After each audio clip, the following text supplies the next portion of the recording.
ఇప్పుడు పిఎస్ఆర్ ఆంజనేయులు గారు ఎప్పుడో ఆగస్టు నెలలో నమోదైన కేసు. పిఎస్ఆర్ ఆంజనేయులు గారు జగన్మోహన్ రెడ్డి గారికి సన్నిహితులని తెలుసు, వైసీపీకి అనుకూలంగా పనిచేశారని తెలుసు, కూటమి ప్రభుత్వానికి వ్యతిరేకంగా ఆయనకున్న అన్ని అస్త్రాలు వాడారని తెలుసు. ఒక ఐపీఎస్ అధికారిగా ఈవెన్ సస్పెండ్ అయిన తరువాత కూడా వీళ్ళందరికీ సహకరిస్తున్నారు అంటే ఆయన మీద సర్లే ఒక ఐపీఎస్ అధికారి కదా, డీజీ ర్యాంక్ అధికారి కదా, ఆయన పనేది ఆయన చేసుకొని ఆల్రెడీ సస్పెండ్ చేశాం కదా అని ప్రభుత్వం కాస్త చూసి చూడనట్టుంది.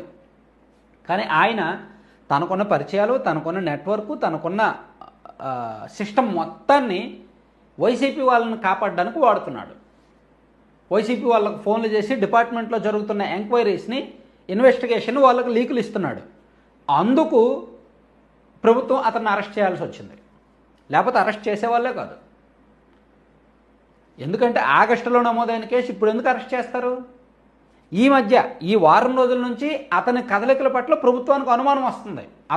అతనికి ఒక ఐపీఎస్ అధికారి ఇంటెలిజెన్స్ విభాగాధిపతిగా పనిచేసినప్పుడు, అంత ఎక్స్పీరియన్స్ ఉన్నప్పుడు ఆయనకి రాష్ట్రం మొత్తం నెట్వర్క్ ఉంటుంది. రాష్ట్రం మొత్తం మీద ఒక 50 మంది డిఎస్పీలు ఉంటే ఆయనకు కనీసం 30 మంది తెలిసిన వాళ్ళు ఉంటారు. రాష్ట్రం మొత్తం మీద 26 మంది ఎస్పీలు ఉంటే కనీసం ఆయనకు తెలిసిన వాళ్ళు ఒక 15 మంది ఉంటారు. రాష్ట్రం మొత్తం మీద సిఐలు ఒక 200 మంది ఉంటే కనీసం ఒక 100 మంది ఆయనకు తెలిసిన వాళ్ళు ఉంటారు.